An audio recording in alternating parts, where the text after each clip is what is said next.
Hello and welcome to the Europe Conversation. I'm Stefan Grobe. In the European Commission, she's in charge of promoting equality and inclusion and upholding minorities' rights, women's rights, LGBTQ rights, and she's working on a new anti-racism strategy.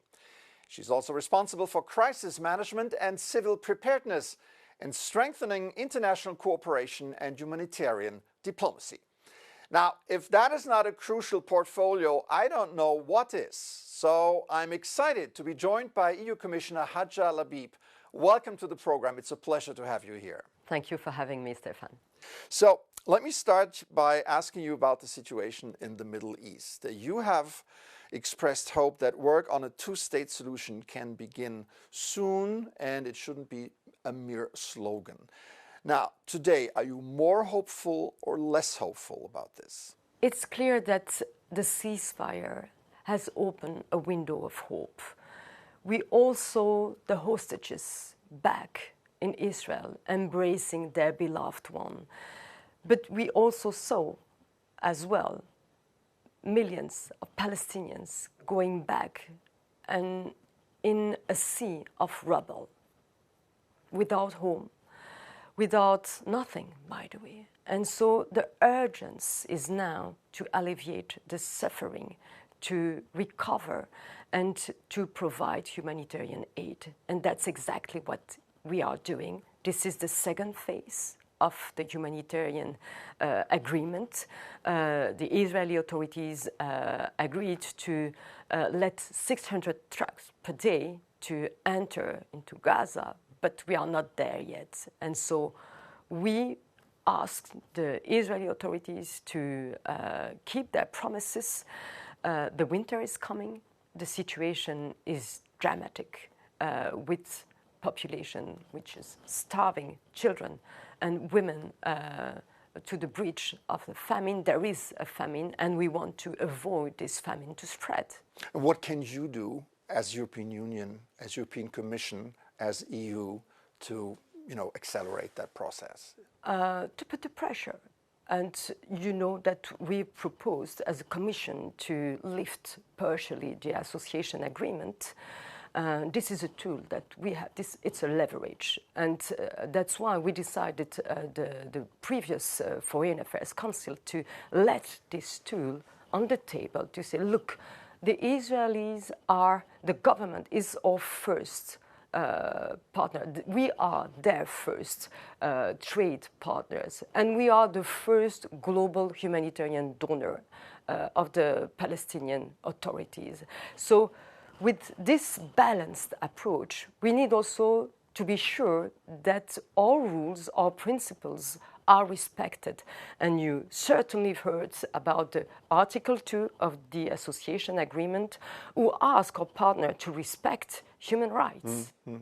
Now, you have been very critical towards Israel already when you were Belgian foreign minister. I'm not critical. I'm balanced and just. Okay, but you advocated a stronger European stance. On the other side, Benjamin Netanyahu has said on this program that Europe has become irrelevant and that some European countries' positions amounts to supporting Hamas. How do we go from here? How can we improve relations with Israel?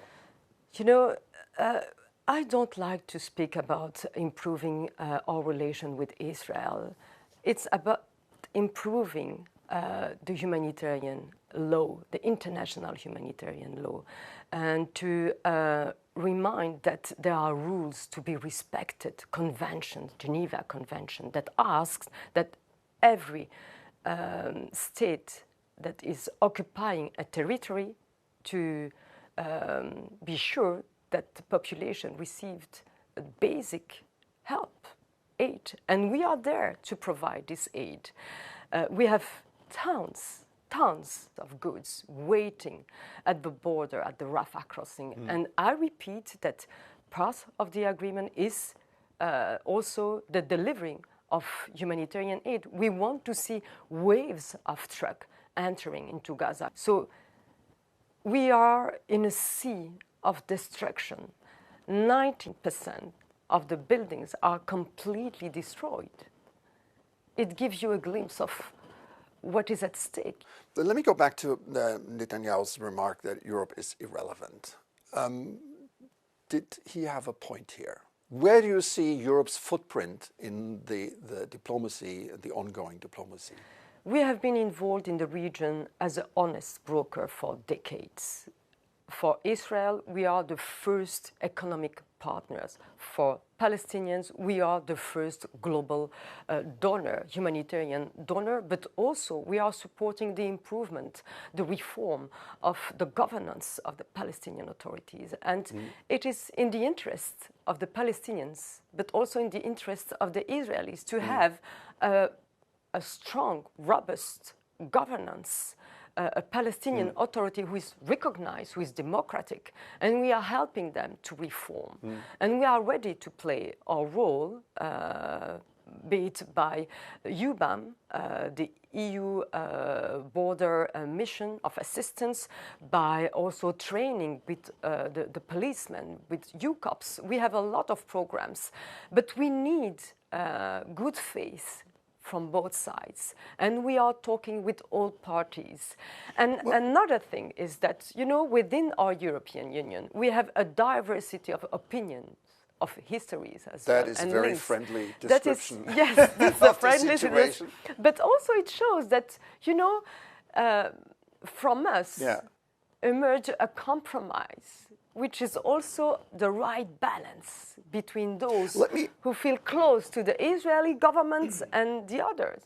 On this point, and you were just saying that Europe speaks to everybody. I think eventually it boils down to the question, will Hamas disarm and move the ceasefire agreement forward? Do you see this happening? I mean, the whole thing looks pretty fragile right now. But will they do that? And if they don't want to do that, can Europe put the pressure on Hamas? Hamas is not an interlocutor for us. It's a terrorist group. The plan is clear. We need to see Hamas disarmed and not being part of the two-state solution. We don't want the extremists on board, from both sides, I have to say. And it was also clear when we organized, I was then Minister of Foreign Affairs, the day after conference with the Arab countries, with the Saudi Arabia, and it was also on the table when France, with the EU, organized the conference that leads to the recognition of the Palestinian states from many member states within the EU. And for us, it's clear, Hamas is not part of the future. And how do you bring them to put the arms down? Because with our commitment, with our help, with our diplomatic pressure, and also our dialogue, our constant dialogue with the Arab countries. Yeah. One more question concerning the reconstruction of Gaza. You've said how the situation is, and this is typically a situation where Europe is very strong, helping with money, with expertise, humanitarian aid, etc. Now, some observers suggest that Europe may lose this spot because the Gulf states are more and more active diplomatically, financially, economically. Do you see this potentially happening, that Europe is further pushed to the sidelines here to the benefit of the Gulf states? I don't think so. I'm rather convinced to the contrary. We are sitting at the table. We have our place as honest brokers, speaking with all parties, with the Gulf countries, but also with the Americans, with the Israelis. And we have this expertise. We are supporting. We are the first humanitarian donor, but also in cooperation in development, we are really involved, and we are supporting also the Palestinian Authority to reform, to become democratic countries, to organize in the near future, we hope, also universal elections and so on, and to regain also the trust of their own citizens. Let me pivot now to the war in Ukraine. if I may. I said at the beginning you're also in charge of civil preparedness. In a different sense, is the European public prepared to support Ukraine as long as it takes? This is our motto. You know, when I was Minister of Foreign Affairs, I remember we were always repeating that we will support Ukraine as long as it takes. And we are doing so, and we will continue to do so. I've traveled a lot, many times, in Ukraine. And for instance, they are also leading by example when it comes to preparedness. And, you know, through our ECHO system, DG ECHO, which is under my remit, this is the largest operation ever led by our services, transporting more than 150,000 items, mainly generators, to help Ukraine, a country which is targeted in its civilian infrastructures in a blatant violation of international humanitarian law again. Can you talk to very concrete aspects of EU humanitarian aid? And is the situation possible, conceivable, that Europe would take in more refugees if the situation on the ground requires it? We already welcomed millions of refugees with a specific status, allowing them to work and to be really fully integrated in our societies. And it is a success. Now, when it comes to our concrete support, you know, when I was traveling there the last winter, I remember visiting schools, building in a shelter. You know, it's the only way to ensure education for Ukrainian children, but also protection of the elderly and the people with disabilities. As you mentioned, I'm also responsible for equality and to ensure that we are not leaving no one behind, and especially the most fragile in Ukraine. The last EU summit just signed off on the 19th sanctions package against Russia and continue to stand with Ukraine. At the same time, the question of frozen assets, the loan for Ukraine, has been kicked down the road into the next month. What message does this send to Ukraine and to Ukrainians? And Belgium played an active role here in this, blocking the loan for now. We are not blocking the loans. And for 2 years now, we are also giving to Ukrainians the profits, the interest of these loans that are blocked, that are frozen. But these loans, you know, need to be, it's the first in our history. We don't have an example to follow, and it needs to be secured in a legal point of view. That's the only thing, that's the only point. And the message that we are conveying to the Ukrainians is that we are by your side, always. We will help you to defend your borders, because your borders is our borders, and we don't want to see further the Russians grabbing territories, Ukrainian territories. We are well aware, and we are constantly repeating that their security is our security. So we are with them. We are going to also reinforce our own security, and but we just need to time. I think it's a question of time. On that point, we've seen Russian hybrid attacks on Europe as well, cyber attacks, drone incursions, and other operations. Does Europe take this hybrid war seriously enough? Very seriously. And that's why a couple of months ago I presented the preparedness strategy, which is based on all hazards, all kinds of threats, because today's threats are not yesterday's threats. Yesterday it was mainly wildfires, floods, natural disaster. But today we see drones violating our airspace. It happened even here in Belgium in Denmark, in Poland, in Estonia, and we saw also the hybrid threats, misinformation, disinformation campaign during the Moldovan elections, with 14 million attempts to disturb and a cyber attack to influence the result of the election. Fortunately, it was unsuccessful, but it means that we are facing a multiplication of threats. So, in short, is Europe ready for war? We are preparing. We are prepared every day for everything. Okay. And let me go back to the Belgian position on the frozen assets. I want to explain. I know that you are skeptical. I saw your face.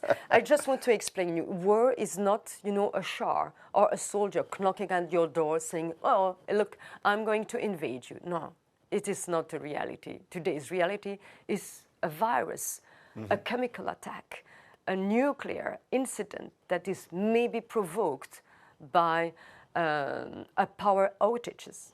All these things are very subtle. So we need to have a good understanding of today's threat. Now, on Belgium and the frozen assets, I want to come back to this. What message does the Belgian position send to the Ukrainians right now? The fact is that Euroclear is based in Belgium. It's an international platform. And the message is clear. We are with the Ukrainians and we will support them in their efforts of war. But we need time. We need to secure the legal aspect to be sure that Belgium is not going to be brought in front of a court of justice later on. That's it. So the Belgian Prime Minister has repeatedly said he fears a retribution from Russia, legal problems. How serious is that, especially in a context of war? And are the others immune to that argument? Why is that? Why is there still no agreement on this? Why is this so difficult to sort of spread the risk? Because it is a first in our history that we are going to take the assets that are blocked following an invasion, a war, an unfair one. And so it is, we don't have examples to follow, and it needs to be secured legally. That's it. I want to ask you one last question. I want to bring up a very particular threat to our societies, and I know that you are very concerned about that, and that is regression, intolerance, and the demonization of dissenters.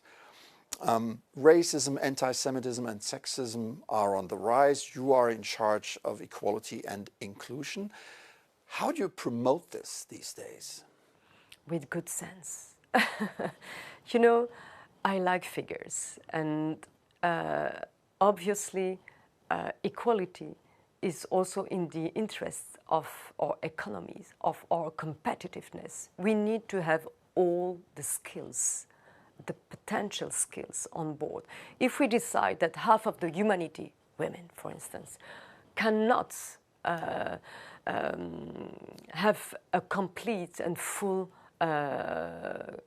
career to deploy all their talents that they are refrained with kids with culture impediment, and also that we don't accept the LGBTIQ plus people and so on. This is an attempt also to our competitiveness. This is refraining ourselves. And violence has a cost. It costs 290 billion a year for the entire European Union. We all pay the price of this violence. Exclusion has also a price. This is 390 billion a year. So if we want to spare money in this period of financial crisis, we need also to fight against exclusion, discrimination, and to have all the skills on board. All right. EU Commissioner Hadja Lahbib. Fascinating conversation. Thank you so much for coming on the show. Thank you.